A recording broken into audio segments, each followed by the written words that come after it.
Ladies and gentlemen, your boys are back after a fun-filled wrestling weekend this weekend. Man, was it awesome. We are back with another episode of the Piledriver. I am the best in the world, Mike Allen. To my left is my boy Vince Smith. Sup? We are sans Dean tonight. Dean is feeling a little under the weather. He had a little slip and fall on the ice, and we're praying the best for the big dog. So Get better soon, Dean. It's just me and Vince tonight, but that's okay. We've done this before. We'll do it again. Phenomenal weekend of wrestling, buddy. Oof. Like, how do we even begin? I mean, I guess we just, start at the beginning.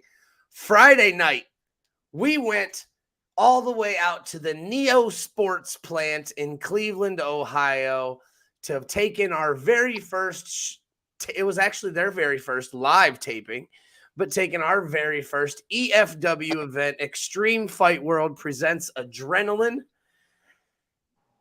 And it was pretty solid. I'm not gonna complain about it. There were some things I do have to complain about that I wasn't particularly fond of, but it's just remedial stuff in my opinion. Nothing like against wrestlers. Like, I'm not talking personal wrestler stuff, just stuff, But then we talked to owner Ronnie Rotten, and he said he is, they're going to be moving the ring to a different area of that facility, which is a little more so. That facility is just so big, just to give the guys, give everyone a kind of a taste of it. There's not only basketball hoops in there, but there's a whole beach volleyball setup with actual sand on the ground. Yeah, that was cool. Yeah, everyone was there kicking it. It was actually very packed, not just for wrestling, but for all sports. Yeah, they had everybody, like Vince said, playing sand volleyball. There was people playing basketball. It looked like when we first got there before the show started, they had like a league, like a youth league or something going on. Like, there was a couple coaches out there with littler kids playing basketball, teaching them stuff. So that was cool. The sand volleyball courts really threw me off, but it was really, really cool. Like, I was weird. Like, oh.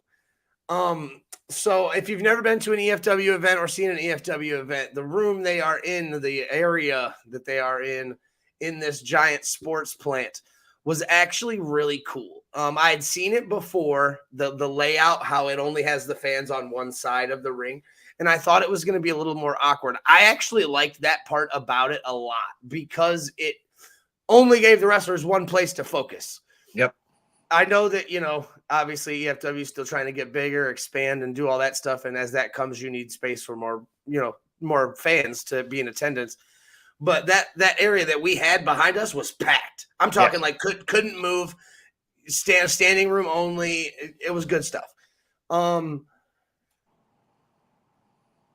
me jump into the things that I was not fond of. Okay, let's do that. Not a fan of the turnbuckles. I'll agree.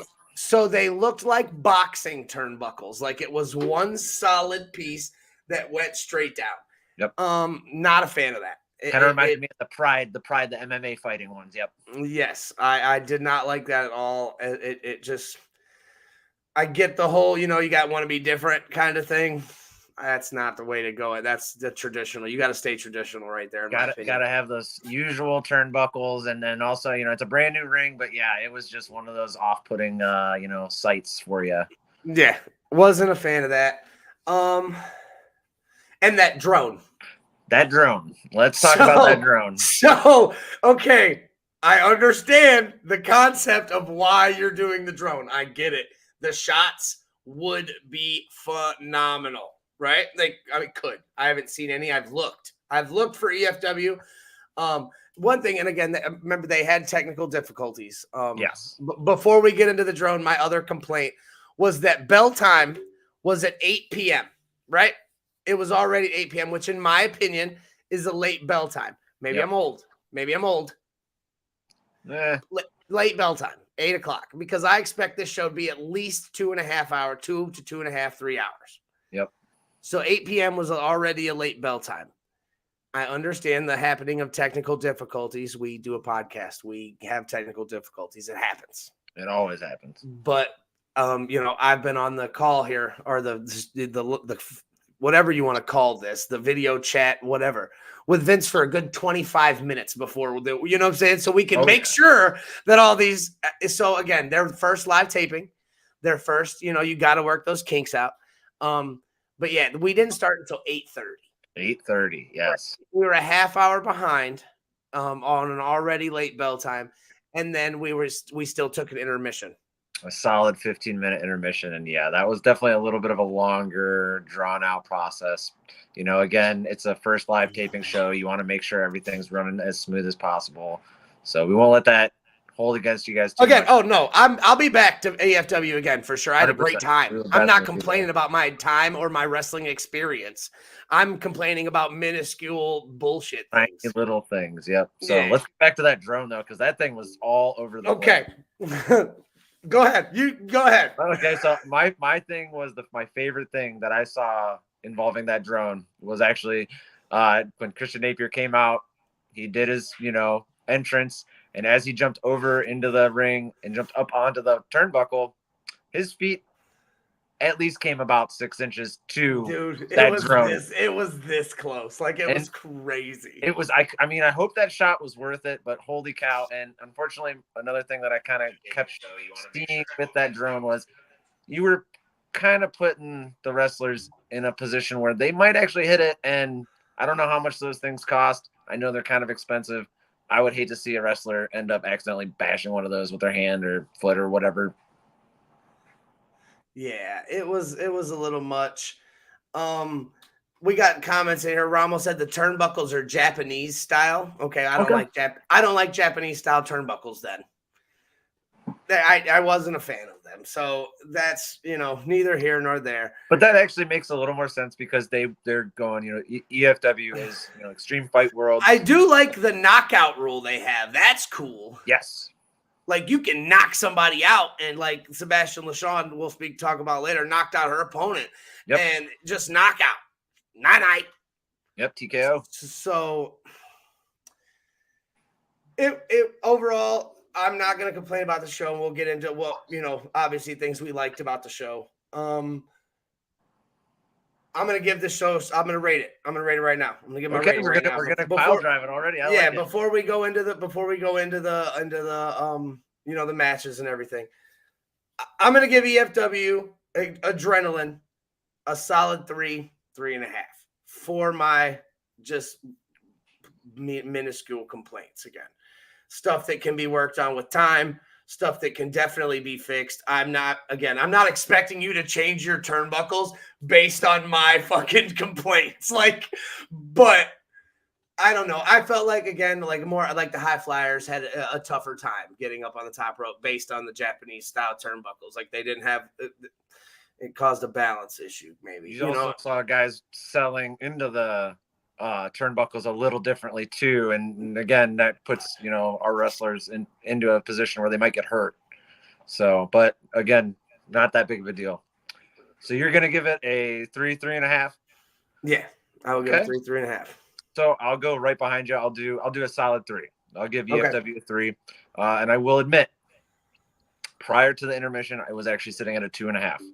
Okay, but I felt like the volume, I felt like the adrenaline turned up a little bit after that intermission, and we really started to see some really awesome wrestling. So I will give EFW Adrenaline a solid 3 pile drivers. I will. It's a solid score. I'm not mad at it one bit. And now let's talk about a couple of these matches. I won't get, we had Captain Kennedy. Let me see if I have to pull up the card here. Yeah, I didn't actually catch Captain Kennedy, the Dread Pirates. I was going to say, I didn't write it all down as we were going. What? I didn't write, as we were going, I didn't write it, circle winners and stuff in the card like I had it put down. So I know a couple of people. I don't know a couple of people's names. Some were new to us. Some weren't. But we had Tomlinson. Let's go. Andre Reese Tomlinson versus the Dread Pirate Captain Kennedy. Okay. And Captain Kennedy was able to pick up the victory. Yes. And this was I don't want to say it's a complaint because I feel like I'm not trying to be harsh, bro. Because at the end of the match, it looked like what to be his pops in that urn. Yes. And as a guy who wears his pops on his neck all the fucking time, I totally get it.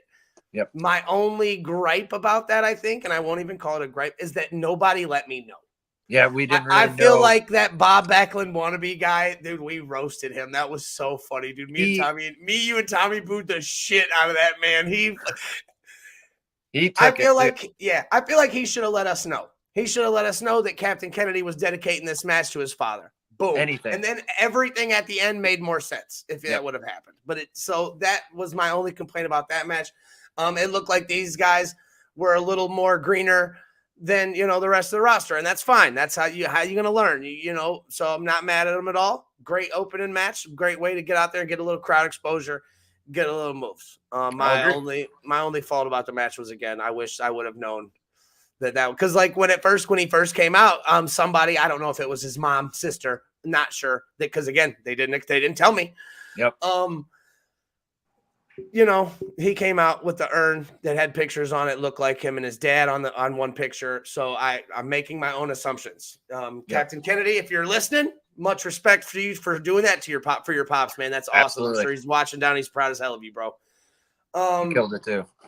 Yeah. So it was a solid match, solid opening match. And then I can't remember what we went into after that, but I know the four-way the tag team match. Yes. Okay.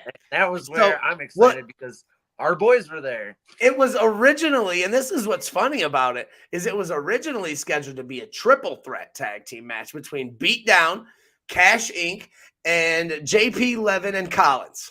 Yes. Out of nowhere, the Golden Girls, boys, showed up and just demanded that they be a part of this tag team match. They literally demanded. They wanted to be a part and kind of just cement their place, so to speak. If you're not familiar, the Golden Boys are RJ Jonesy and Jimmy James. Yeah. No, you can't call him Jimmy Jones. He's not freaky fast. He doesn't like it when you do that. Gotta take it sometimes. But yeah, it was a great match, solid match. I think the weird thing, I won't say bad because it wasn't bad. The weird thing for me in this, Cash Inc. is face at EFW. Yep. Like, they are good guys. And that's weird for me because they're always bad guys. So the fact that they came out and put on a little show for the crowd, I'm talking cheering, high fives and shit, like that's not something you normally are used to with Cash Inc. But they were also without Ken. So that was maybe Ken Inc. or Ken is the one pushing Cash Inc. to, towards the dark side, so to speak. Yeah. Hey, we win championships. They're the Mega Tag Team champions. So it wasn't bad. I'm not familiar with Beatdown. As a team, I know the one guy came out with like a cowboy hat on and he looked like Kid Rock. And everyone kept stealing that Kid Rock's hat. Oh my God, dude, that was so funny, dude. Like everybody kept taking his hat got passed around the ring essentially. Jonesy ended up running away with it out to the back. Okay, so we have the chosen one who he's in the comments, and he's just let me know that there is no heel face at EFW. Oh, cool. It's up to the fans to choose. You choose who you want to root for. They don't get to play off, and that's cool. I like that. I like that a lot. Tommy also told me too that there is something he's been to at EFW before that he got a chance to see that we didn't get a chance to see. They told us about it in the beginning that if a match goes to a time limit draw, the commentators each get a pick, and then the fans get a pick. So that's who wins the match. Like instead of there's no time limit draw, no contest. That's not a thing in EFW. It's if the match goes to a 15-minute time limit draw. I don't remember the other commentator's name, but Norm gets to pick who he thinks wins. This dude gets to pick who he thinks wins, and then we get to pick who thinks wins if it goes to a tie over there. That's actually pretty dope. I've never heard that. Pretty cool, actually. I like that a lot. So that's I'm a little upset we didn't get to see that. So we were close though because this did almost run out. This match exactly did almost run out. This one did run out. Unfortunately, it did not run out, and we were able to watch Cash Inc. pick up the victory and just kind of, I guess, move up the rankings at EFW in the tag team division. I'm not sure who their top tag team is. Again, it's our first EFW show. For all we know, it could be the Chosen One and the Vanilla Gorilla. That could be top tag team. I don't know. It wasn't. No, this was a pretty solid match all around. I like this match a lot. And it was fun to root for the boys outside of our normal. I mean, I root for them anyways, but it's fun to root with the rest of the crowd for them. Well, no, yeah, I'm saying like just having having the hometown heroes, or the hometown boys, I guess I should say, in the in the building, so we have people to back. Yeah. I got my boy in the chat now. Member of Chambea, Brazi Suave's in the chat. We're going to talk about him a little bit later. New match got announced, added today for Mega Championship Wrestling. Brazi Suave will be going 1-on-1 with the Ironheart Tony Forge in a singles match and on February 3rd this Saturday. So we'll talk about that a little bit later when we go over that card. What was the next match we had after the tag team match? So it was Vinny Maverick versus Bray McKenzie. Versus the Whole Vibe. Okay. The Whole Vibe. Vinny Maverick wanted nothing to do with Bray Wanted nothing to do with Bray McKenzie. Not a thing. Not a thing. He wanted that vanilla gorilla. Yeah. Nick Brashear, I believe was his name. Is it Brashear's or Blasher? BLA? I think it's Brashear. Brashear, okay. Yeah. He wanted nothing to do with Bray McKenzie. He wanted to just pass on by him, bypass this. This was a nothing match to him. He wants Nick Brashear, Vanilla Gorilla. I think in that, overestimation, Big Vinny overlooked Bray McKenzie because Bray McKenzie came out firing, slapped the shit out of the big man. I'm talking just bitch smacked him. Yep. And then proceeded to kind of David versus Goliath it over, and pick up a victory. Because just to give, if you're not familiar with these two gentlemen, they are definitely quite different in size comparison. Bray is tall, skinny, and a very high-flying, fast man. Vinny, on the other hand, is a tank. And that's, I'm going to say he's about the closest thing to the juggernaut that I've seen wrestling so far. Okay. Yeah, he was a big fella. I mean, he was a big fella. And he was scary. As we all know, Bray McKenzie is not that big of a fella. He looks fly, though. He looks fly. So God dang, that jacket. The hair was on point with the pink and the braids. Oh, man. Able to pick up a little sly victory. He was able to pull one out over Vinny Maverick at EFW. And how did he do that? Do you remember? No. The match. It ended up getting a little extra help there. So Vinny Maverick got kind of what he wanted. The boys came out. Yep, that's right. One.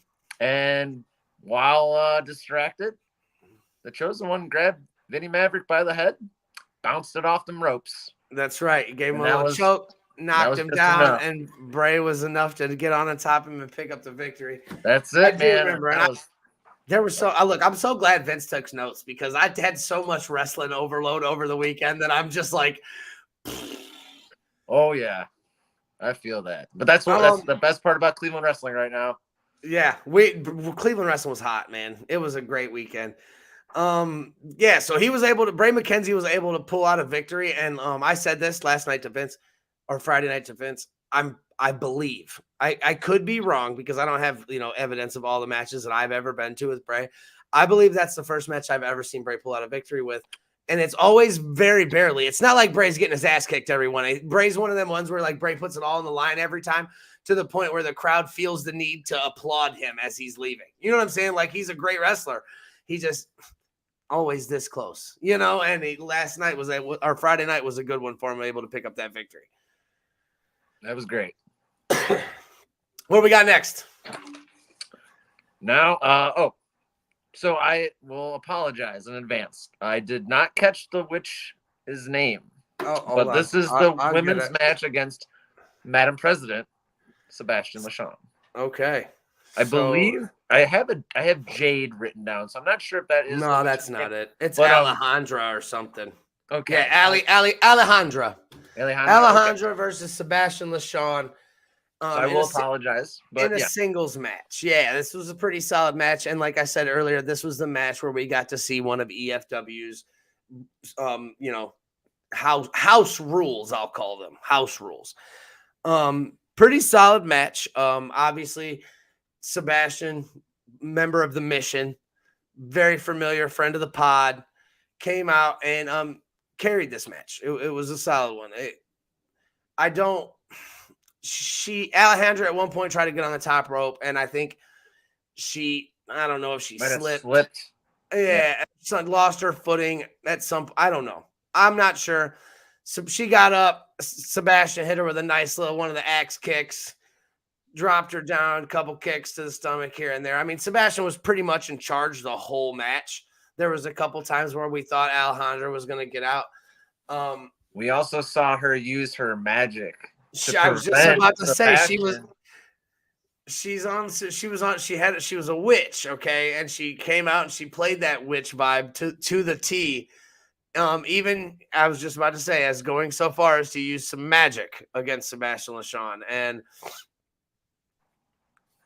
it was kind of funny. And I'm one of those that don't care about, like, I'm up for comedic wrestling. Yes. I don't care. I'm not going to use the F word, but we all know, you know what I'm saying? Like, it's funny, man. I'll use him as I always use him. It's one of it was Jean-Paul Les Miserables and who I can't remember his name off the top of my head. Marion Fontaine. Him and Jean-Paul Les Miserables fought once at OCW, and like at one point during the match, they ended up on opposite sides of the ring. They both went down under the ring, came back, and they were both like, John Paul's already a mime, but Marion Fontaine was wearing a whole different mime get up, and they were doing this on the opposite side of the ring and like pulling a fake. Like it was gold. It was so funny. So I'm all about that stuff. The magic, she used the magic to stop Sebastian LeShawn from throwing the big right. It wasn't bad at all. No. And then, like I said, Sebastian LeShawn actually scored a knockout victory to the point where she knocked Alejandra down, and the ref did the old edge. This is one of my favorite things in wrestling, by the way, the arm drop. Yep. I love that. I think that's great. I wish they still did that. Like when they put people in a sleeper hold and you just drop the 1, 2, 3. Yeah. And then this, you get this. Yeah. That's the best, dude. So that was, you get that pull. You get that pull. Yeah. Yep. Yeah. That was real cool. I liked that a lot with the whole knockout victory. While we're on this subject too, why don't we talk about our ref? Oh, yeah. We will. I'm saving the best for last. Saving that? Okay. I'm saving the best for last here. Go ahead. What do we got next after Sebastian? Was that intermission time, or we had one more before intermission? If I remember correctly, I think that was just about intermission, because then we go right into the Vanilla Gorilla and the Chosen One versus Daisuke and DJ. Then the DJ. Yes. Yeah. Solid match. That was a great match. The dudes behind us were definitely there to see DJ. Yes. They were definitely there to see him, because as soon as he came out, they went nuts for that team. So I forgot. This is my other complaint. I feel like if it wasn't for us up front, that crowd was not very loud at all. We definitely carried it a little bit. So yeah, aside from the guys behind us for DJ, it was kind of silent. So we need to get better, people. Not DFW. This is not an EFW problem. This is the fans. This is not an EFW problem. This is a fans problem. You guys paid money to come to this event. Cheer for at least the people you came to see. Yeah, or just anybody. If you see somebody up there that looks cool, it doesn't matter. These guys are there to hear your cheers. They're there to use that power, use that motivation, and to give you guys the best show. So don't be scared. Don't think you're going to be the weird guy sitting there clapping. I'll tell you what, I'm usually the weird guy clapping out of tune. So let's just give them some noise. Let them know that we're here for them. Yeah, no, 100%. Yeah, this was a great match. I was again surprised by Chosen. Dude's good. He looks good. The fangs on his on his mouth guard. That grill, yeah. Mean. Like, it was really solid. Gives you that Wesley Snipes blade vibe, bro. And it's so good. The Vanilla Gorilla, definitely tell. As we said, somebody told us, maybe it was Tim or Tommy told us that Tim just popped in the chat. That's what threw me off. Tim, what's up, buddy? How are you? Tim. Yeah, Tommy. I think Tommy told us that Nick Brashear is a real MMA fighter. Like, he's a legitimate MMA fighter. He's undefeated, and that showed in his wrestling prowess, so to speak. You know what I'm saying? Like, he was very technical, very Brock Lesnar-esque, very, corner punches, big shoulders, stuff like that. I'll give him that. He looked a little bit better than Brock. Definitely in the face, Yeah. But don't that we won't let those guys undermine our boys, Daisuke and DJ. I just want to give Daisuke a shout out. He's always one of the dudes that comes up and says hi, and that's just great for us. Yeah, no, he came over and kicked it. He came over and kicked it with us for a little bit on the rail before the match and said what's up. Made sure to say hi. Yeah, it was a great. And Rommel's in here. Daisuke held his own against those two. No, he definitely did. 100%. Absolutely, he was in there by himself for a those minute. Were big men. Well, they threw DJ off the brick wall. Like, yeah. Again, another part of the thing I like the extreme fight world, so to speak, is that the mats were very small. Yep. On the outside. The guardrails were nice, thick metal guardrails, and there was a concrete pad on either side of the ring. So there was no room for error, and you could definitely get hurt in any part of Extreme Fight World Dojo. So it was a good match. The Vanilla Gorilla and Chosen pulled out the victory. They did. Able to walk out with the dub. And then we moved on to, I believe, the co-main event was next. I'm already excited. I can hear the music in my ear.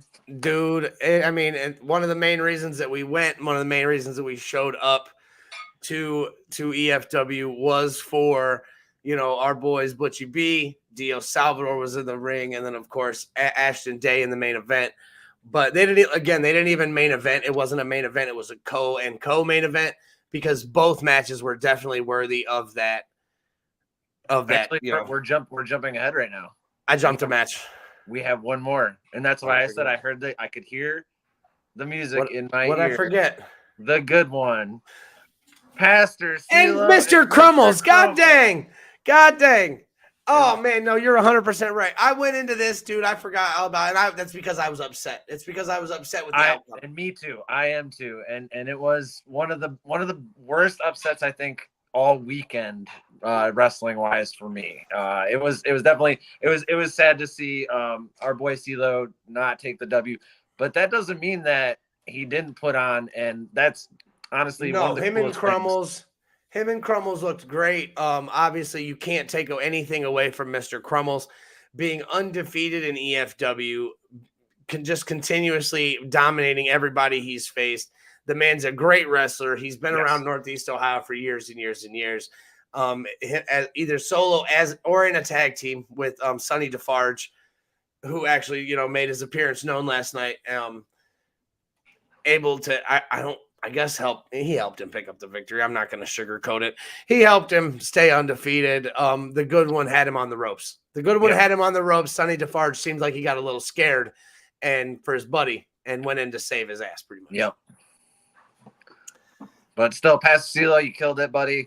That's what I love. I know that Pastor CeeLo did a great job. The church. I know that the church and the mission made a killing this weekend. So shout out to the good pastor for trying. I mean, you gave it your best, brother. You did. You really did. You gave it your best. And you also owe me a bag of peanuts. Oh, he stole Vince's peanuts. Hey, I didn't have $1 for him, so if he's got to work for peanuts, it is what it is. That was hilarious. I just feel bad that there are all shells left. So yeah, now we're getting into our co-main event, which is J-Rock Daddy. I'm not saying it. Butchie B. I know. I had to say it. I had to say it. Our boy Butchie B and another great friend of the pod, Dios Salvador. And this match, oh my god, just this is really what to me made it extreme. Like, this is the match that was like, it took it to that extreme moment because we saw so much wrestling outside of the ring for this match. Yep. It's probably one of my favorite videos or pictures that I took all weekend. I started making highlight videos today. I sent a couple pictures because, again, I had a long weekend of wrestling. So I had lots of pictures and stuff to go through. But one of my favorite clips of the weekend was we were right there. Butchie chopped J-Rock right on the face. And I just happened to pan the camera right in front of Butchie's face as he went, woo! Like, it worked perfectly. It was a great shot. Dios got shots in on the outside. Both men dove. I'm talking, we had Dios doing planches through the ropes. Butchie doing those twist planchas, whatever you want to call them. I don't know. He jumped up in the air and started spinning. Onto J-Rock on the outside. But that's no slouch for J-Rock, who, give it up one time.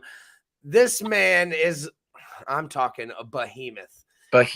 He's like a mini Greg Goldberg, man. Yeah, he's a big boy, and he made sure to throw some weight around and throw those guys around in there. At one point, we almost this close. Dios almost got a pile driver. He almost caught a pile driver on some chairs.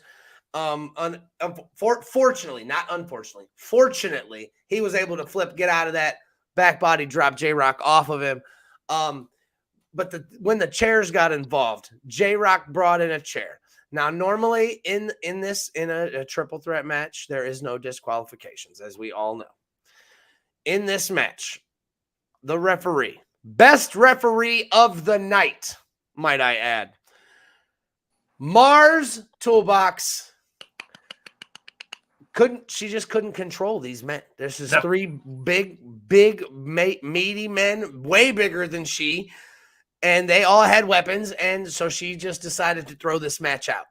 Throw it out, no contest, nobody wins, nobody loses, nobody, just you guys, and of course, J-Rock was unhappy with that scenario as well, so he pulls chairs out and starts using them, I guess, so to speak. Oh, yeah.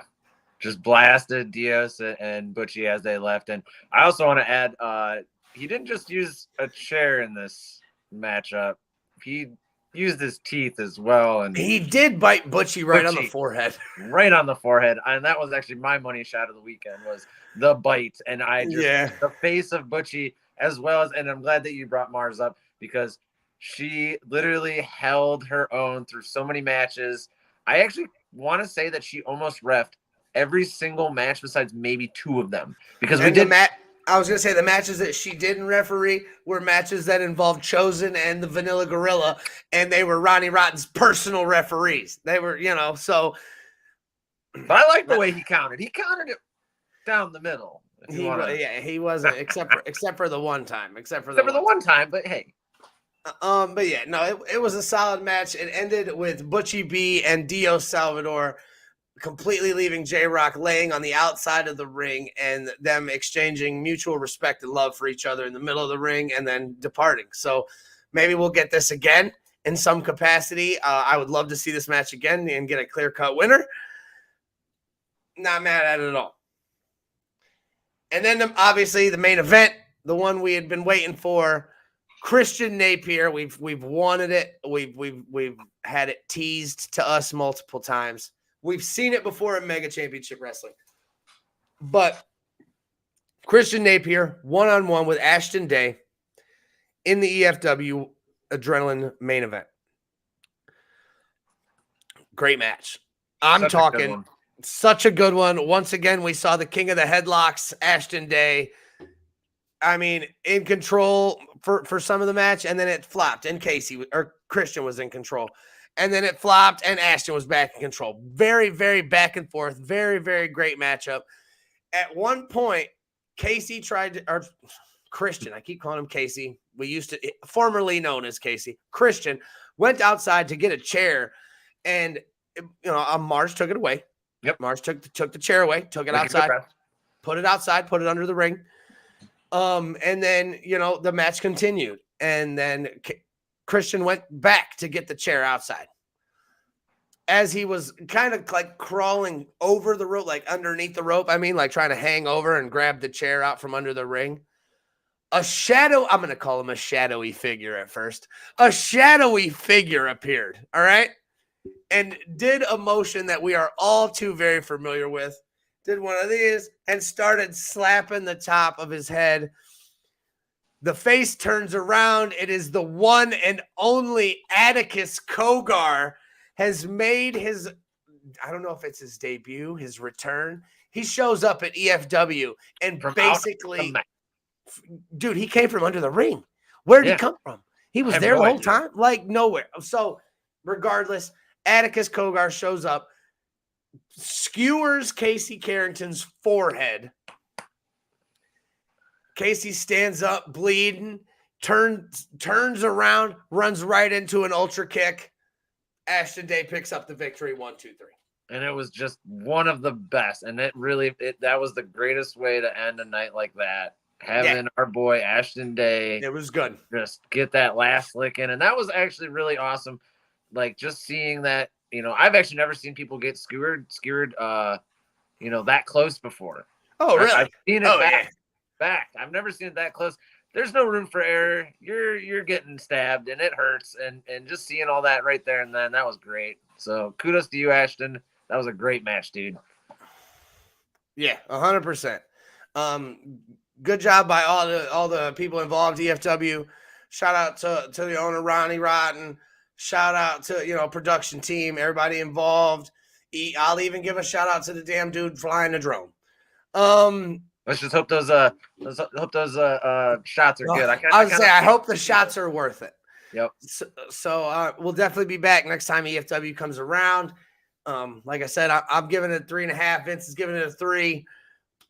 We'll see. 3 to 5. Is that the consensus? Yeah. Yeah. So we'll see EFW, and we'll be back for the next one for sure. I can't, I'm excited for it. It definitely didn't leave a sour taste in my mouth like some events I've been to before. So that's a plus. That is a plus. Let's jump in real quick and let's go over Exodus. We don't have to go over the whole card. We can go over, the main stuff that was kind of cool. And obviously I want to talk about a couple, again, friends of the pod, the good one, Pastor CeeLo. Yep. With his security guard, Pretty Boy Smooth in tow. It was actually a singles match. Pretty Boy Smooth was going one-on-one with Miles Jacobs. El Honko. And he had Mike from State Farm in his corner. And so if you haven't been following along with Exodus, they've had a couple battle royals where there was money on the line. CeeLo won the money both times. Mike said that CeeLo could no longer enter. So Pretty Boy Smooth entered, won, and then joined the church. Gave the money to CeeLo. Mike was pissed. To say the least. Come to here, Miles Jacobs is defending Mike from State Farm's honor and will, hopefully not let Pretty Boy Smooth win. That was not the case, as Pretty Boy Smooth is 6'9", big monster of a man. I don't think he might not be that big, but he's I actually think it is 6'9". I think they his height. Yeah, I thought it was either 6'7" or 6'9". He's freaking huge. He's huge. Miles tried. He tried. He had crowd try to get behind him and motivate him. He had Mike from State Farm in this corner trying to motivate him. It just wasn't enough. And the good church, the good pastor, and Pretty Boy Smooth walk away from Exodus with the State Farm check for $35,000. That is a lot of moolah. That's how you rebuild the church, buddy. That's how you rebuild the church. And it was a great match. Just seeing CeeLo in the corner with Pretty Boy Smooth. We got to see him twice in one weekend back to back. So that was awesome. CeeLo is always one of the greatest. I also want to point out how funny it was that Miles Jacobs was wrestling for Mike with State Farm. So I wonder if possibly that is his insurance agent. But hi, Dean. Dean's in the chat. Oh, what's up, Dean? I hope you're feeling better, buddy. But yeah, so it was a great matchup, and I it kind of was the stakes were a little against Miles, but Miles does always just get the crowd rolling, and I just love that at the end of the match, Miles is on the ground, he's trying to get himself up, and with the help of the crowd and a couple good solid honks, we got him back up, and we'll I see mean, Miles look, love or hate Miles Jacobs, the crowd at Exodus Pro loves him. Yep. I'm talking the kids love him. The adults love him. He's over there. He's doing a great job. I'm proud of the man. I'm proud of all the stuff he's doing. Absolutely. It's great to see him, get that love from the fans. Let's see. We got, what other one do you want to talk about? Oh, you already know where I'm going next. As we all know, it was touted for weeks and weeks and weeks. Ashton Day, the Ultra Star, was going to be facing EC3 for the NWA World Heavyweight Championship. About halfway through the show, EC3 walks his ass to the ring in a suit. Says that he has been medically not cleared to wrestle. He then tells us all that he has another guy. He's come out to apologize to not only Ashton Day, but to us, the fans. And then proceeds to tell us that he not only has to apologize to us, but wants to apologize to somebody else that he's met along his travels that he owes a championship opportunity to. Entry Channing Decker. He looks like a mix between Bret Hart and Matthew McConaughey from Dazed and Confused. With a little bit of RVD. With a little bit of RVD sprinkled on in there. I mean, he wasn't, I don't know. He wasn't bad. He wasn't bad. No, he wasn't. He was actually, he had a good, good persona. Definitely sold it well. Yeah. But he was from Canada, and so obviously his influences were Bret Hart, and so that's neither here nor there. He gets in the ring, him and EC3 are talking, and he tells EC3 it's okay, yada yada yada. I'll see you when I see you. Enter Ashton Day, pissed off because he thinks EC3 is ducking him. And highlight of the weekend, by the way, let me just say this: when Ashton Day enters the arena, he is not only wearing a black t-shirt, he is wearing a black Piledriver Podcast t-shirt. And that was shout out awesome. to Ashton Day. Shout out to Ashton Day for rocking the merch. And that was awesome, man. I was having a hard time regulating my emotions for a second. Yeah, so it was pretty cool. But yeah, Ashton Day in the ring, face to face with EC3, basically calling him a chump. Come to find out, EC3 is really not medically cleared. So Ashton says he comes for a fight. Channing Decker offers to fight. Yep. He wanted to, what was the words he used? He said he wanted to defend the 10 pounds of gold. Yes. So yeah, it was one of those moments where, seeing those two guys just start that match off, I had never seen Channing wrestle before. I'm not familiar. Not familiar, but he definitely put on real well. But I'll tell you what, our boy kicked a major ass. Statement win. And I haven't jumped out of my seat and cheered like that in a very long time, Ashton. You totally deserve that. It was a statement win, dude. Like, legitimately, he came out because he wanted EC3. And the fact that EC3, I guess, I won't say chumped out, but because he, was injured. But that was definitely a bummer, but he made a point. Ashton made a point. March 15th, Exodus will be back. Or when in Rome, my bad. When in Rome, EC3 versus Ashton Day, 1-on-1. So Ashton will get his day. We'll see how it happens, when it happens. I just, and then obviously the main event I want to talk about for a second because I thought it was really good. We had some triple threat matches. I did want to ask you your opinion on that ninja guy. Facade. Yeah, the neon ninja. Okay, so going into it, I saw him and point blank wasn't a fan. This is me going purely off site. Was not a fan. I didn't really like. I use the word shtick a lot. but I didn't really like how he looked. You know, he Okay. came out techno rave guy. Okay, cool, whatever. We see that with the girls on the NXT or right Caden Katana. I think I can't remember those girls' names, but we already have like the rave set up. So I was like, okay, this is something I've already seen. But damn, he put on, and very quickly Facade ended up showing me that you can't judge a book by its cover. He is high flying. He tiptoed that last little moment where he tiptoed on the like walk the rope. Yeah, I've never seen that, and that was so cool. And you could just tell when he took home that win, it was he worked for it. He worked for it, and that was actually 100%. And this is it's going for a title. This is a tournament for the Midwest Exo Pro title. Yep. Like, so you need the best of the best in there. I agree with you. At the first, when I first saw him, I was like, you know,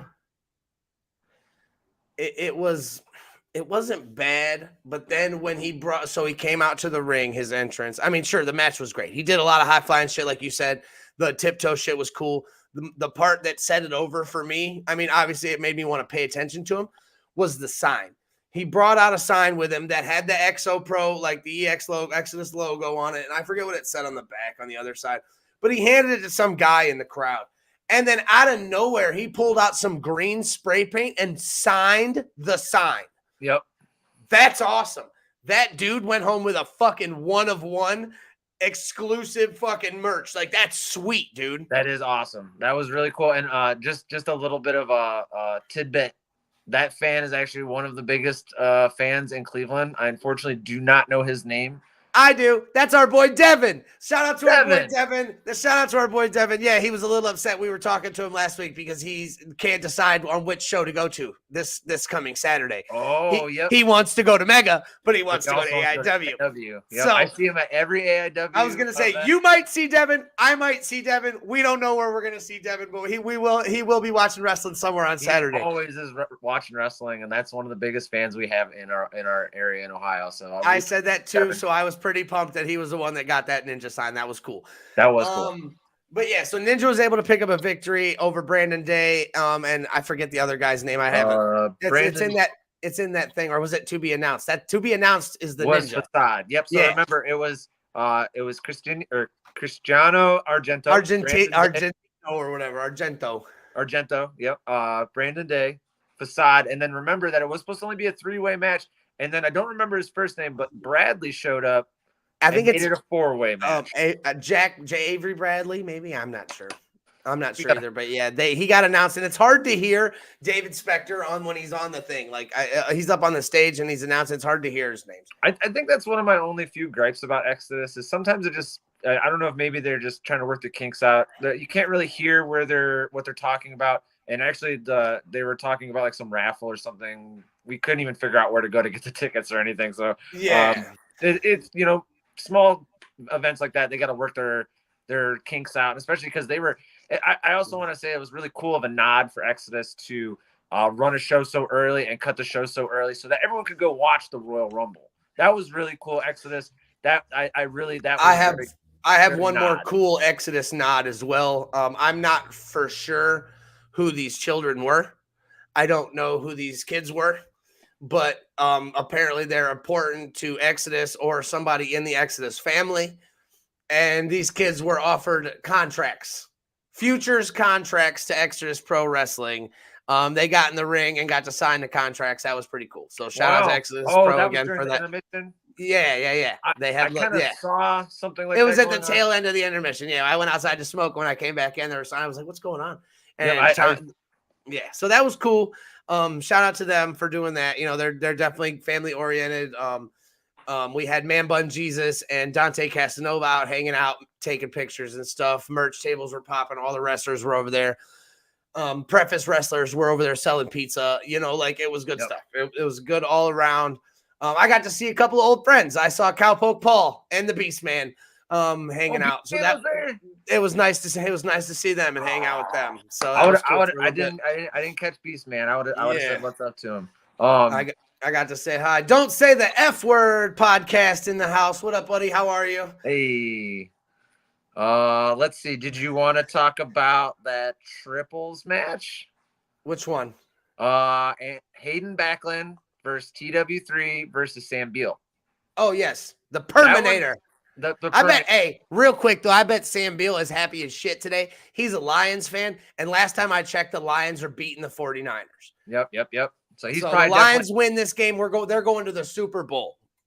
Oh, is it? Okay. I don't really follow the Kansas City Chiefs. The Kansas City Chiefs beat the Ravens earlier today and locked in their place in the Super Bowl. The 49ers and the Lions are playing right now. And this one here, I'll tell you the score. I'll go look at it because I need to know. But last I checked, the Lions were winning. The Lions are winning 24-14 in the third quarter. And if they win, they go to the Super Bowl. The winner of this goes to the Super Bowl to face the Kansas City Chiefs. Cool. So I'm rooting for the Lions. I would love for them to go. They are essentially us as Clevelanders. Yep. It's the same concept. So I'm all for it.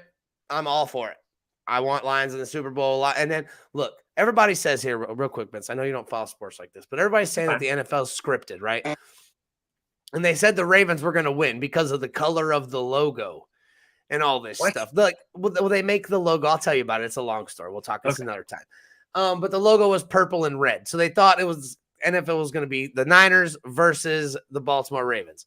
If the NFL is really scripted, it would make way more money to have Travis Kelce, who plays for the Chiefs, and his girlfriend, Taylor Swift. I know that much.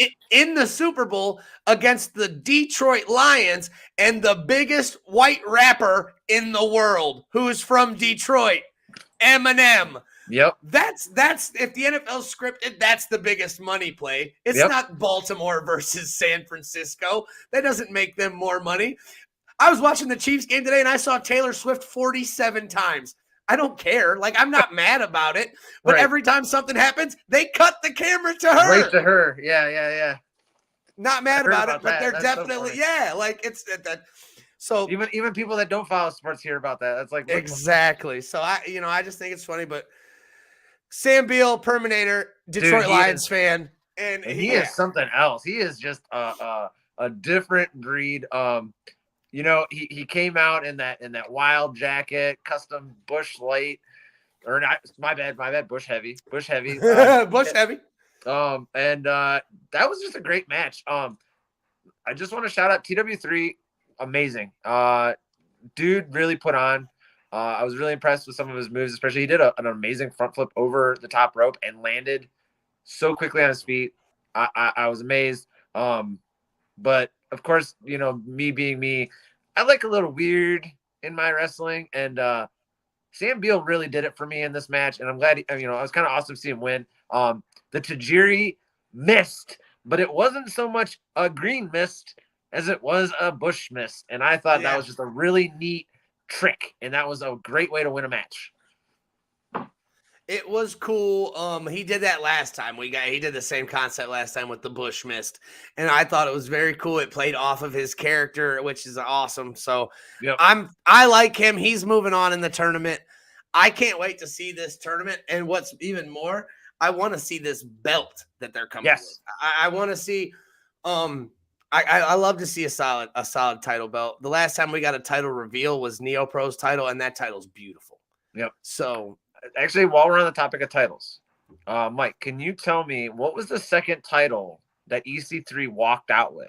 Because I know that the one is the NWA heavyweight. I'm not sure. I know he's a double champion with somebody else. I'm not sure. I can look it up real quick. Yeah, I wanted to know that just because I'm, being a nerd, I wanted to be able to know because I caught it, but he kept obviously he was keeping the NWA on him. I believe it's Amanda, the other commentator. He let her hold.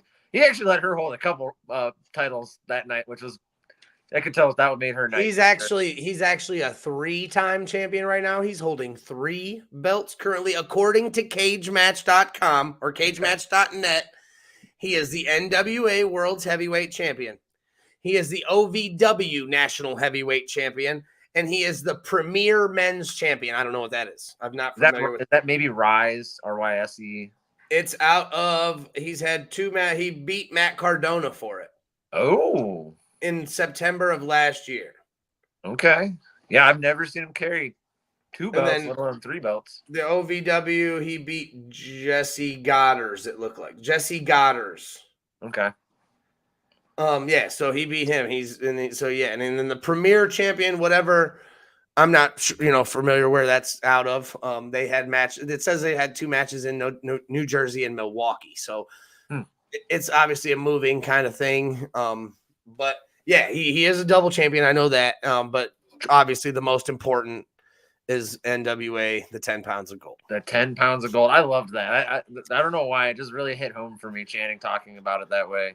Yeah, I mean, that's, and then there was only one other one that I really wanted to touch base on. I was really, we saw J-Rock already once Friday night at EFW. We got to see him again at Exodus Pro with a tag team this time. It was Rex Brody against Faith in Nothing. Now, this wasn't the first time I got to see not just J-Rock wrestle, but I also got to see RSP wrestle twice this weekend. Not live, and we'll get into that a little bit later because I did get to catch the Wrestle Revolver that we talked about earlier in the week. But that was a really good match. I really liked watching that tag team match. I'm hardcore extreme guy, and those guys are absolutely just such bad guy. Like they're just tough. I mean, 440. You got Vincent Nothing. You got RSP. They're and bad. Christian Napier, and that's Blue Christian, Side. Yep. But I'm just saying, with the tag teams that we saw, those guys are tough. And then we've seen Rex Brody and J-Rock as a tag team as well already, and we know those guys are tough.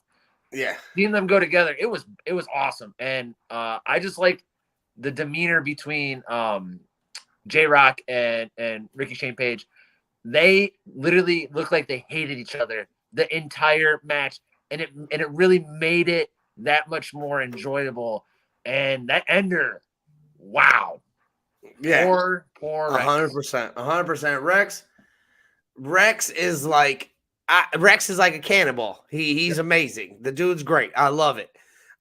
J-Rock is another one that is a great wrestler, whether he is EFW and people hate him, or he is Exodus and people love him, or if he's one time. Yeah, they'll give it up one time. That's it, and I respect it. But yeah, overall Exodus, great show. Again, I'll keep it right in the middle. It wasn't phenomenal. It wasn't spectacular. It wasn't shit.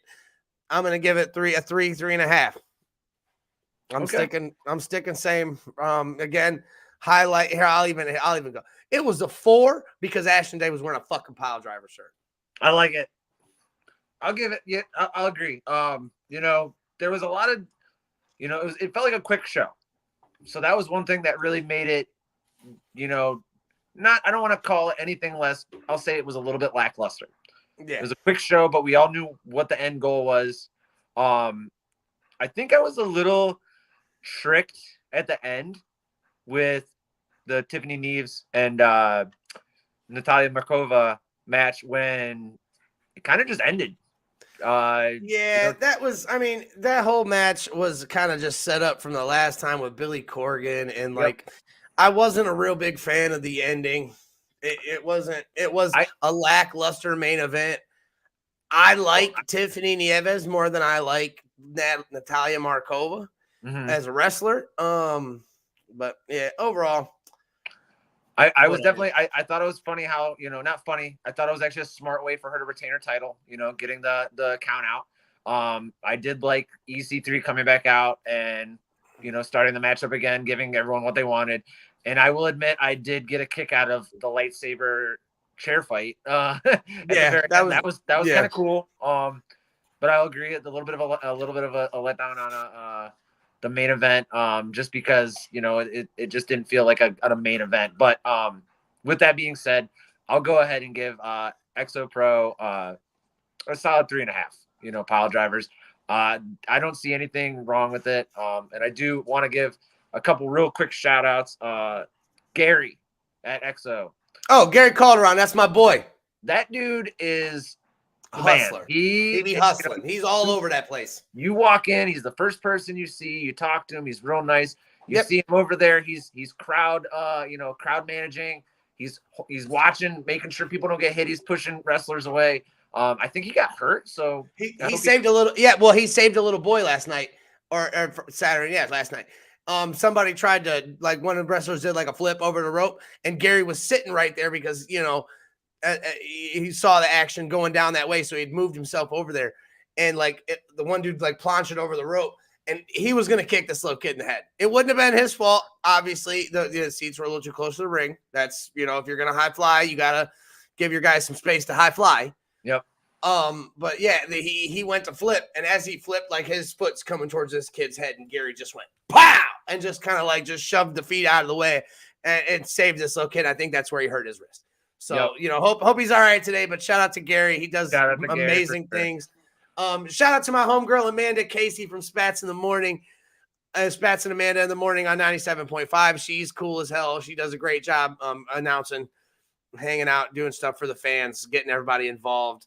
David Spector, ring announcer, great job. He does a fantastic job as always. He just looks good too up there. Yeah, he looks great.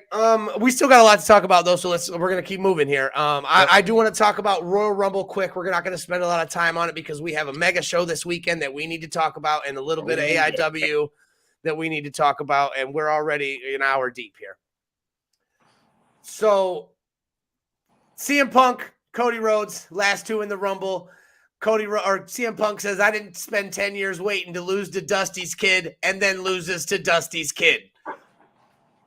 Bummer. As a CM Punk fan, I'm not mad, or I'm a little upset, but I'm not mad at the storyline. I know where it's going.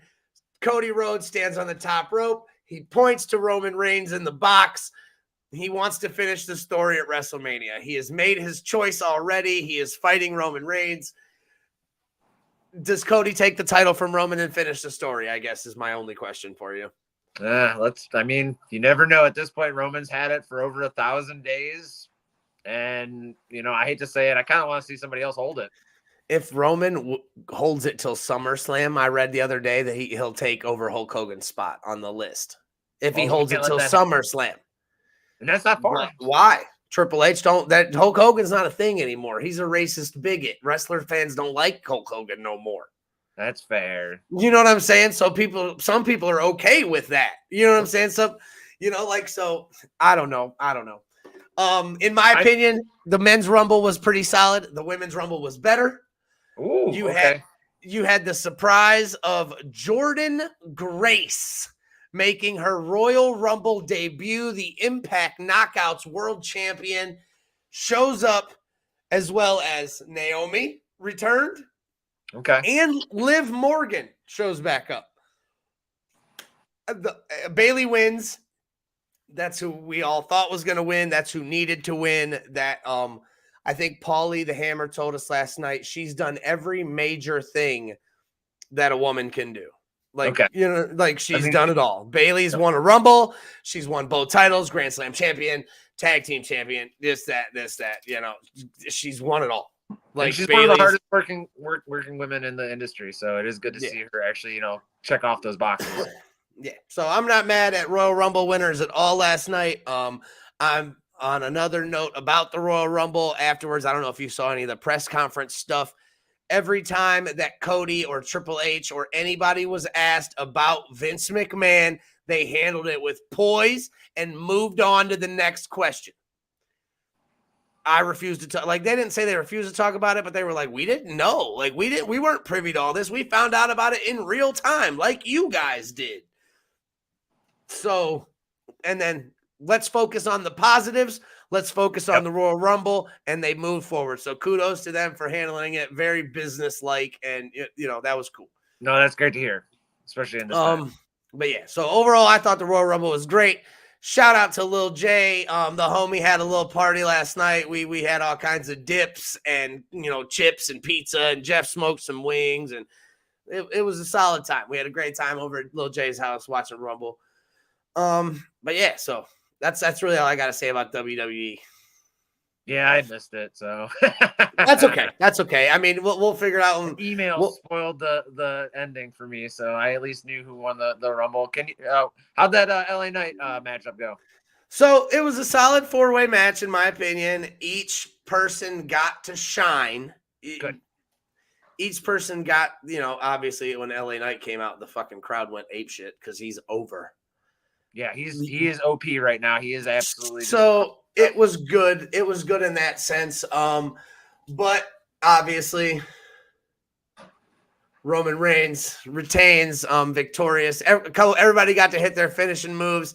Got some RKOs. You got a flying forearm. You got, a couple spears. Did you go to sleep? You did. CM Punk did go to sleep, Cody, and it was, it wasn't bad. It was a solid pay-per-view. I was definitely not upset with the Royal Rumble. It's weird, because part of me, the nostalgia wants for the Royal Rumble to have those, the people, the comebacks, the surprises, where they're not going to win, but it's still nice to hear it. You know what I'm saying? Like, during the Royal Rumble, you tell me you don't mark out if now introducing number 11, and it starts playing the New Age Outlaws music, and you hear Road Dogg go, "Oh, you didn't know," and comes out and gets in the Royal Rumble and does the shake. You know what I'm saying? And then somebody tosses him. That's fine. That's fine. That's what we love. But, I don't know, like Pat McAfee was all we got last night. And he did show up. Okay. Pat McAfee showed up. He showed up at the beginning, and was the commentator for the whole show. He commentated for the whole show. But during the Royal Rumble, his music hit, and he got up from commentary and went to go get in the ring. But Omos and Braun Breaker were the only people in the ring. So Pat McAfee just kind of climbed over the top rope and eliminated himself. Yeah, I would too. It wasn't, sure, it was cool to say, "Hey, Pat McAfee," but he didn't do anything. He didn't, so again, I would have much rather had Road Dogg, Tatanka. Yeah. And I say Tatanka because he's my favorite. I know. But you know what I'm saying? Get that. No, not anymore. He's too old now. But I did before. That's why I always say it, because he showed up. Tatanka would show up at the Royal Rumble and just out of place. Out of place, So just shit like that though. Like Booker T. You give me Booker T. Give me King Booker in the Rumble. You know what I'm saying? He's not gonna win, but it's gonna be nostalgic. And the older fans like me who love the Harlem Heat, that kind of shit, they're gonna get that pop. And that's, in my opinion, but you can't do that anymore because they want to bring NXT guys to the Rumble. Like Carmelo Hayes was in the Rumble. Okay. Andrade El Idolo made his return to WWE last night. Really? Okay. Yes, he entered the Rumble to a very lackluster pop because nobody knew who he was. So I'm kind of upset about that, because I hope they don't bury him again. That stinks. Good wrestler. But now let's go over. We're going to talk about just a couple matches that we got going on this week. We don't want to spoil it for everybody, that might be going to these shows, because if they are going, they've seen these matches. But Dean and I will be at Mega Championship Wrestling on Saturday. Vincent will be at AIW Wrestling on Saturday. And then next Sunday we'll have another big ass show to talk about all the wrestling we did again this week. But some of the matches for New Frontier, obviously, that need to be announced. They need to be rehashed. People need to know that this shit's going down. Singles match. Ashton Day versus the Iron Demon, Shane Mercer. Okay. Again, Vince, if you haven't watched any Shane Mercer clips or you're not familiar, go check him out. The man's crazy. I'm talking like fall away slams off the top rope, like jumping with you, like carries you up to the top rope or gets you up there, holds you fall away slam side, and then does a backflip with you. Wow. So I've seen him do that shit in other videos. So I'm kind of worried for the Ultra Star here. It could be very bad for him. Another one we got that I'm really excited about. Chris Onyx, former Brass Knuckles champion, gets a shot at main show gold, essentially. He's going one-on-one with Butchie B for the Infinity Championship. Oh, man. We have a mega debut at New Frontier. The Mega favorite, I dare I say first lady of Mega Championship Wrestling, Megan Myers, going one-on-one with the debuting Angelica Risk. Okay. I'm not familiar, but Megan Myers has already cut a promo stating that they train together at the Nightmare Factory. They don't just let anybody train there, so she's got to be pretty solid.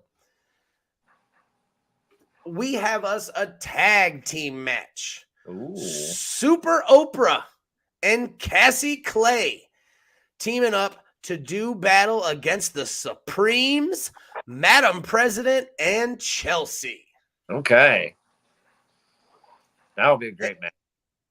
We also we have a couple tag team matches on New Frontier, actually. The tag team titles will be on the line as Cash Inc. will be defending against Lemmy Sandemus and Bryson Teller. Whoa. That's a tag team right there. Lemmy and Bryson, as Lemmy says, and it's probably my favorite saying from him, are going for the double shiny stomach plaques to take them off of Cash Inc. I can't wait for this match. It's going to be phenomenal. Another tag team match that we have is actually a 6-person tag team match, which I'm a little concerned for based on the events that have been happening on Turmoil on Mega Championship Wrestling's Facebook page. If you're not familiar, Mega Championship Wrestling does a weekly show called Turmoil every Thursday night to keep everybody interested, or not interested, but in, what's going on, in tune with what's going on to the storylines. That way you don't miss anything.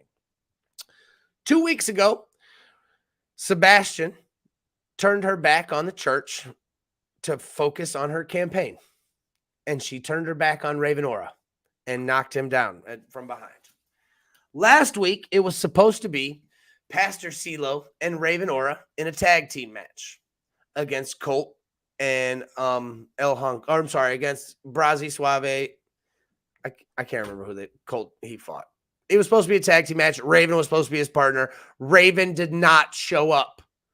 So it seems as if the mega church is falling all around Pastor CeeLo. At this event, Pastor CeeLo is supposed to be in a 6-person tag team match with Sebastian LaShawn and Raven Aura as his partners. Sebastian has stated that the campaign is first and foremost. Yes. Sebastian is now in another match with the Supremes. So she has signed a match. So we don't know who CeeLo's partner is for that. So we now have let's say that Raven doesn't show up. Whoa. Pastor CeeLo is alone to go against the team of Chambea, Dio Salvador, Cisco Sucio, and Luis Dio Varga. There's our boys right there. Oh, man, but then it turned into a handicap match for CeeLo. It would turn into a 3-on-1 handicap match if he cannot find some partners. So hopefully Raven shows up and CeeLo's able to secure another partner. Let's hope. And then last but not least, the other tag team match. We've known for months that it was going to be Colt Johnson versus Miles Jacobs. We just didn't know who their partners would be. Now we do. Colt Johnson has used some of that Alaskan ice cream mogul money, and he has signed the Suplex Shogun Jackson Stone to be his tag team partner. Okay. Miles went the opposite route and dug up somebody who has no quit, somebody who does not give up, somebody who puts it all on the line every time he's in the ring, especially when he gets a little hardcore. Crown Prince Memorial Battle Royal winner Norm will be teaming up with Miles Jacobs to take on Colt and Jackson Stone. Oh, hell yeah. Oh, hell yeah. This match is another one I'm really, really excited for. Obviously, Shogun Jackson Stone going up against Ashton Day at the last event, losing to Ashton Day. I'm sure he's coming back in with a chip on his shoulder. Okay. He's upset, and he's going to take it out on somebody. And then last but most certainly not least, we have our defending brand new Mega Heavyweight Champion, Alex Daniels making his first title defense against Matt Cross. Cool. So for Matt Cross to be coming back to Mega Championship Wrestling after years and years and years to go against Alex Daniels for this title, I can't wait. Dude, this card's stacked from top to bottom, dude. This card is stacked from top to bottom. And just like we are on the west side of Cleveland at the college, Vince will be at the east side of Cleveland watching some AIW. Oh, where Actually, are we at? I won't even be in Cleveland. I'll be in Akron this weekend. I was going to say, were they at Tadmore? Yep, we're at the Tadmore Shrine this weekend. They are at the Shrine. Let's read off that card. What do we got? I know we got some big matches for that too as well. Yep, so I'll start off at the top. We've already talked about the Derek Dillinger versus Magnum CK. Both formerly part of the same stable. They were a part of the production together, and that has since broken up. Derek's still holding some of it together. He's now running with Katie Arquette after taking out Ziggy. So Ziggy is going to be in Magnum's corner, while Katie Arquette will be in Derek's. We also have a fatal four-way match that's going to be one of the best ones. I honestly am. This one's the one I'm the most excited about. I will continue to talk up Mr. Josh Bishop. He's going to be there going up against Paul London, Sam Hardway Holloway, and Alec Price. Again, this is a hard one. This one could go any which way.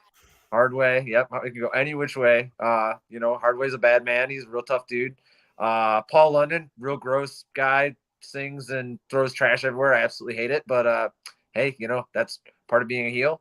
Alec Price. Don't know exactly where he fights out of, but this isn't the first time I've seen him. He is a very great wrestler. One of the fastest I've kind of seen recently. Very skinny, so he is just knows how to throw himself around. And he has one of the coolest entrances I've seen yet. He does a very interesting, I don't want to call it a dance, but he definitely gets you to believe that he is ready to win just by his entrance. He is there. He looks fierce. I'm excited to see him wrestle again. We also have Mikey Montgomery versus Dex Royal. That's the one that I'm a little. I thought they teamed up with. I thought he was teaming up with the Duke. I saw something about that. Which one, Mikey or Dex? Yeah, no, Mikey. So that one I haven't seen. I'm really only. Maybe that's for the next show. They might have put that out for Leap. I could be wrong. Okay, because I know that Mikey Montgomery really wouldn't run with Duke after what they did when they maybe I was wrong. Maybe I was boys. Wrong. But Mikey is definitely a close second in my favorite independent wrestlers. I've seen Mikey do some absolutely crazy stunts. I've seen him do. Didn't Mikey used to be with Eric? Yes, there's the Bitcoin. Okay, Duke. Eric Taylor and the Duke will be fighting Wes and Isaiah Broner at Eye for an Eye. That was announced today. Oops, I didn't get that one yet. So yeah, I knew they were familiar Bitcoin boys. I just had them confused. Nope, no, and hey, that's okay. I did not catch that one yet, but thank you for letting us know about that one because that is a big deal. At the last event of 2023, the Duke did call out that he was coming for the gold that Isaiah holds, and I kind of can't wait to see. Is Isaiah the intense or the absolute? I want to say it's intense. I could be wrong, but I do believe he is holding the intense title right now because I believe, or no, it's the absolute. It's the absolute title. Yeah, I zoomed in on the belt. Yeah. Yep. Eric just took the intense one. So yeah, I'm excited because when Duke sets out, he does it. He says he's going to take something from somebody. He's going to take it from you. So let's just hope that Isaiah can hold it down, which let's be real, Isaiah's a bad man. So he'll probably be able to. Hey, I love Big Bad Broner. That's the boy right there. He's so scary. And it's part of one of the best things about AIW is you just have some crazy, scary looking guys out there and they put on for you. But yeah, just going back on that Mikey Montgomery versus Dex Royal, those two are great wrestlers together. We've talked about Dex. If you're not on the Dex train, you better get on it. That dude is crazy. Coming out of Indiana, definitely has he has a good vibe. I really like how he comes out. Mikey, local hero. Like I said, I've seen him jump off the balcony at Class at Wrestle Rager last year. I also saw him at Temple do a backflip off one of the entrances. That was insane. And then the one other matchup that I did catch going into this was we have Trey Lamar versus Chuck Stone. I don't know if it is I don't know if it's a title match or not. I didn't catch that part, but Chuck fucks. So let's be real. That's gonna be a real crazy matchup. Trey is coming off of either an injury or a sickness, so I know that he was pulled from the last card. So I'm excited to see Trey. Trey is a great wrestler as well. Definitely up there with Mikey Montgomery. So little Rascals action. Yep. So, I just want to jump in. I got some comments. Brianna, main event. Brianna's in the house. She asked where Dean was. Dean's at home nursing his injuries. Our buddy Joey, big friend of the pod. We love Joey. Shane Mercer is awesome. And then good friend Jimmy Thomas said he's seen Megan a few times in OCW. He enjoyed watching her here and there. So, Jimmy, as we know, you met Jimmy at the Rasolution. Good dude. I just wanted to jump in. We had a lot of comments before I didn't want to. So, we got Duke and was it Mikey? No, Duke and Eric Taylor. Duke and Eric Taylor going against Broner and Wes Barkley. Maserati West, another good buddy.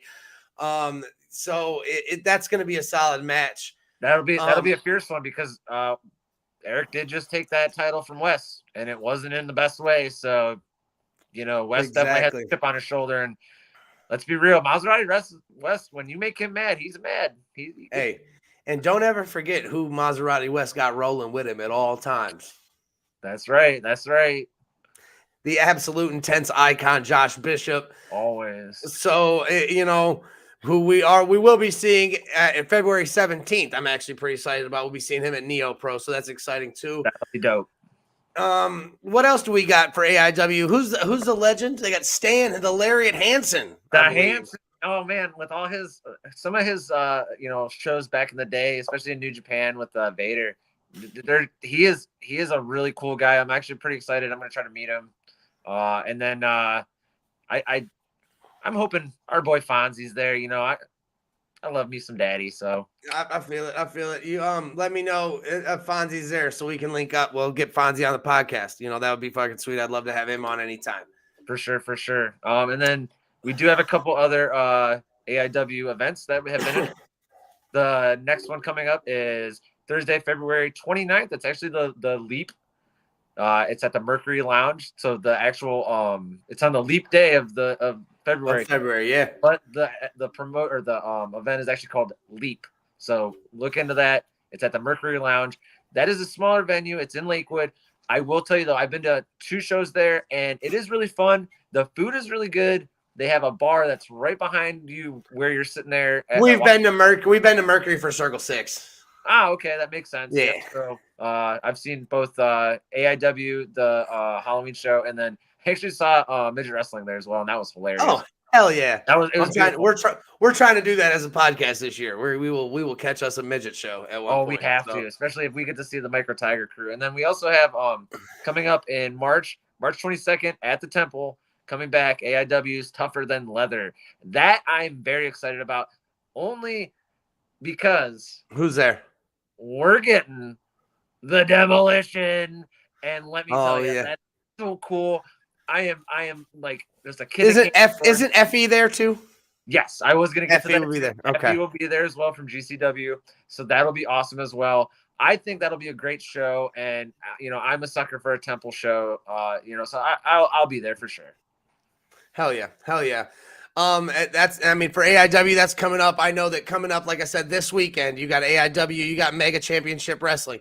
2 weekends from now, you got on the 17th, we got Neo Pro White Noise. We will be out in Canton at Stark County Fairgrounds, getting it in with the Neo Pro family. And then you said on the 29th, we have a Leap.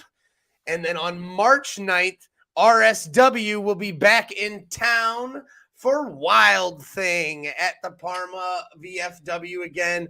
So we will be in tow for that as well.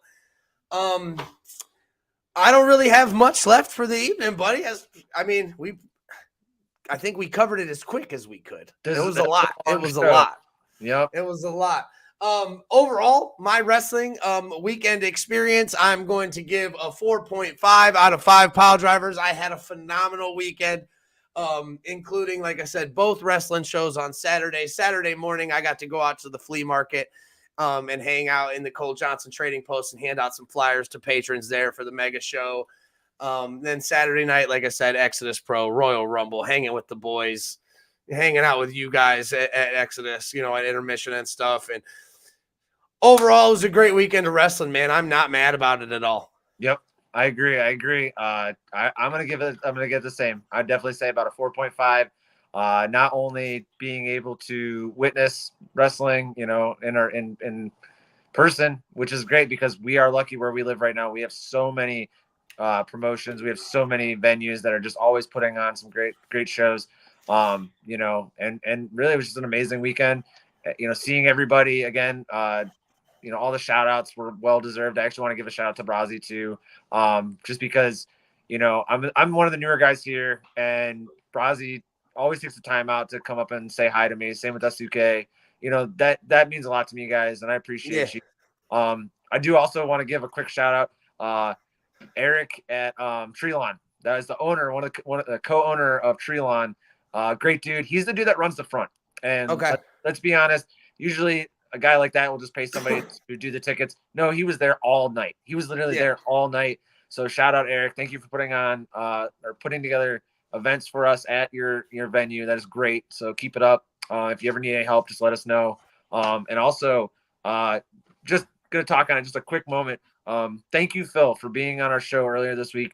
I did catch Wrestle Revolver on Twitter, and I won't go into details. I'm just going to tell you guys, I want to say Mox and Gringo was my favorite. It was not. It was a great match, not killing it for us. My favorite was the Sami Callihan versus JT Dunn, solely, and like I said, I'm not going to go into details, but solely because of one thing. Sami Callihan hit JT Dunn with a child. A child guy. Amazing. Absolutely amazing. I couldn't stop laughing. It was a great moment.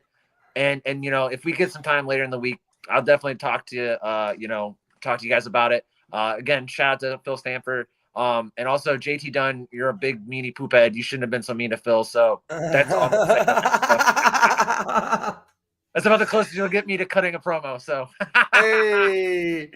Well, that's it. That's all we got for you tonight. If you hung around with us, we appreciate you so much. We appreciate the comments, the likes, the shares, and everything you guys have been doing for us lately.